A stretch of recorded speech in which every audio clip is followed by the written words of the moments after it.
On an episode of the TV show Angel, a demon had inhabited a little boy. Angel, who is a vampire with a soul and therefore a good vampire, was trying to exorcise the demon. In the process, some marbles fell out on a table and spelled out, "Save me." Once the demon was out of the little boy, it fled, and Angel and his friend Wesley chased the demon into a salt cave, where it had gone to gain back its strength. Wesley said to the demon, "You didn't get that boy's soul." The demon responded, "What soul? No conscience, no fear, no humanity, just a black void. I couldn't control him, I couldn't get out. I never even manifested until you brought me forth. I just sat there and watched as he destroyed everything around him.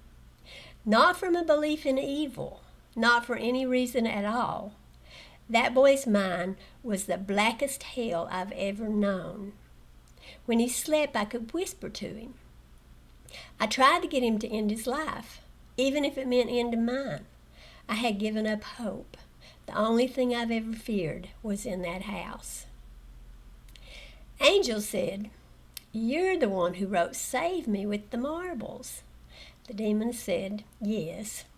And Angel killed him. And Angel and Wesley rushed back to the boy's house.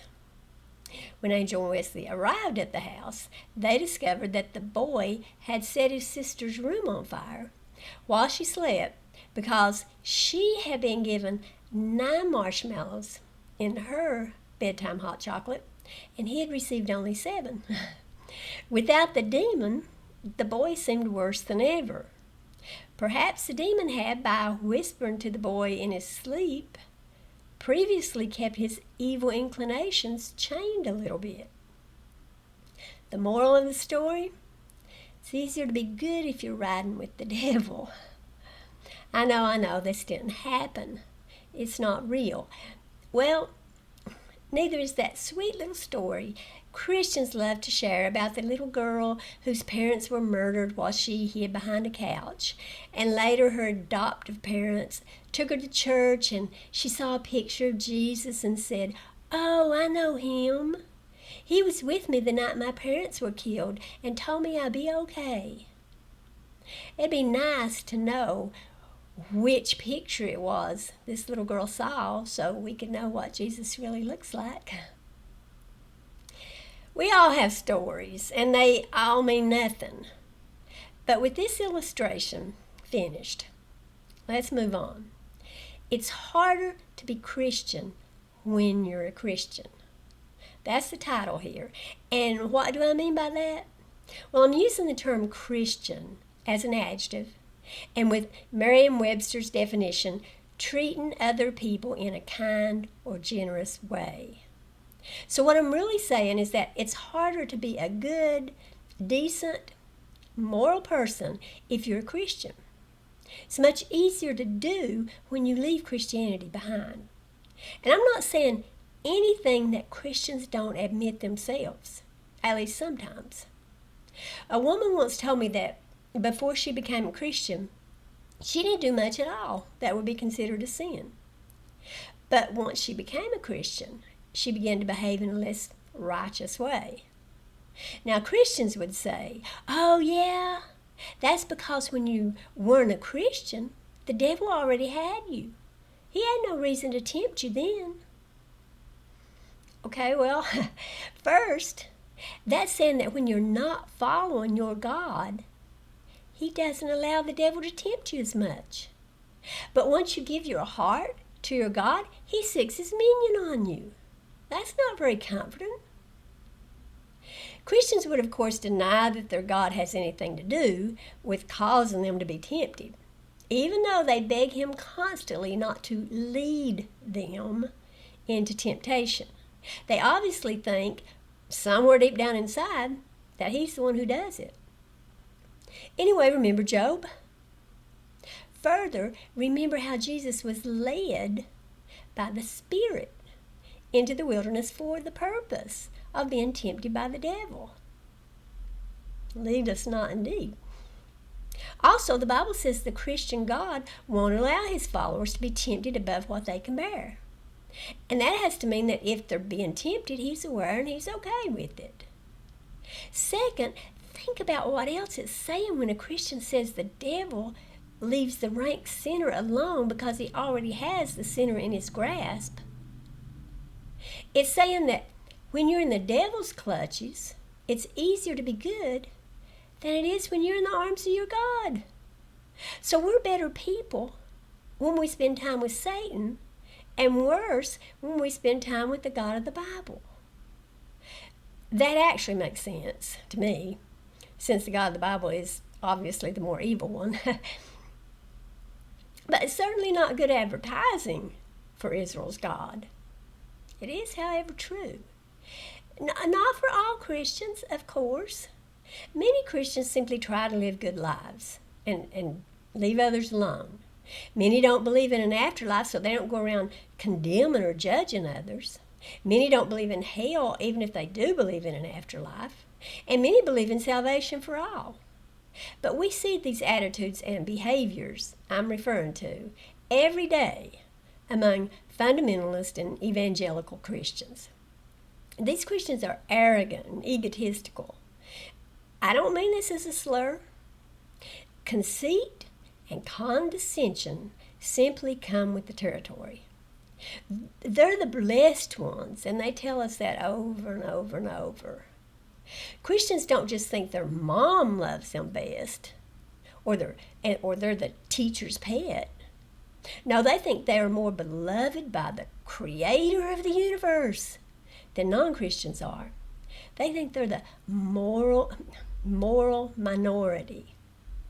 They believe they can pray, and their God will help them make a good grade on a test, while someone who studied harder will make a worse grade due to the lack of prayer or lack of obedience to their God.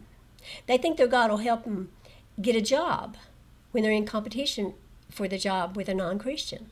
They act like their God makes their favorite ball team win the championship. They assume their God heals their toenail fungus, while he ignores the leukemia in an atheist baby, or even in the babies of other Christians. Christians consider themselves to be special. They say they're set apart from the world. They're peculiar people, a holy nation, a royal priesthood, a chosen generation. They call themselves saints. And they think they live in holiness while the world around them is corrupt. I often hear them talking about how they wish Jesus would come back and take them out of this evil world. They don't view the earth itself as being cruel or malevolent. They just see you and me that way. That is their analysis of other human beings. I was once told by a Christian that she wanted nothing to do with me and my dark Lord. I supposedly serve a dark Lord because I don't believe in the dark Lord or the God who made him. That's all. Nothing to do with my lifestyle or my behavior. I serve a dark Lord I don't believe in, according to this person. When you think you're special, it's easy to demonize others who disagree with you. Christians regard themselves as the salt of the earth. They believe themselves to be a positive leavening in a corrupt world, influencing their communities and their country and the whole world.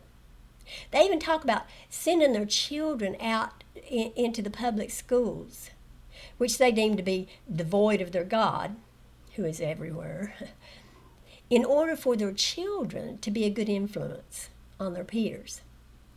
Again, I'm not in any way trying to speak ill of Christians. This is just who they have to be.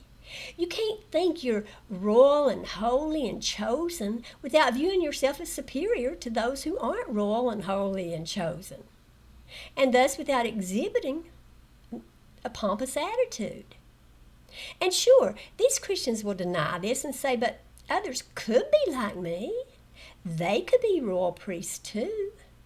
So I don't see myself as better. But others are not like them, are they? And that means to the Christians that they have a better heart than the ones who refuse to accept their God. So no matter what they say, Christians still feel superior. Some Christians will never even admit to doing anything wrong. If they apologize, it's usually if they did anything harmful to you, they're sorry. And I once heard a preacher admit that he used to sin, but he would not admit to sinning in his life at the time. I think this is all part of conveying the idea that they're saints and now above worldly desires. Yet with all their holiness and saintliness and godliness, many Christians are willing to commit any heinous act if they think their God wants it. Some parents even admit that they would murder their own children if they thought their God commanded it. I've heard of parents who speak those words in front of their children. Just think about that for a minute. You bring a child into this world and claim to love it with all your heart, but if you thought some awful God wanted you to end your precious child's life, you'd do it. And why would you commit this atrocious act? So you can live happily ever after. The Abrahamic religions are the most narcissistic religions in the world, and their adherents are the most narcissistic people alive. No conscience, no fear, no humanity. Christianity is supposed to make a person's heart better and make it easier for a person to treat others the way the Christian himself wants to be treated. But I believe it works in the opposite direction, and I don't think I'm alone in this. As I said, even Christians admit that when they begin to follow the God of the Bible, it becomes harder to be good. They surmise that it's because the devil is after them, because they're now saints and holy people. So he's trying to drag them back down. I reckon it's because they can no longer determine right from wrong for themselves. After all, once they become Christians, they have to endorse human trafficking and baby killing. How in the world can people know good from evil when they're bound to approve of slavery and infanticide? It's not possible. They had to sear their conscience with a hot iron in order to be a Christian.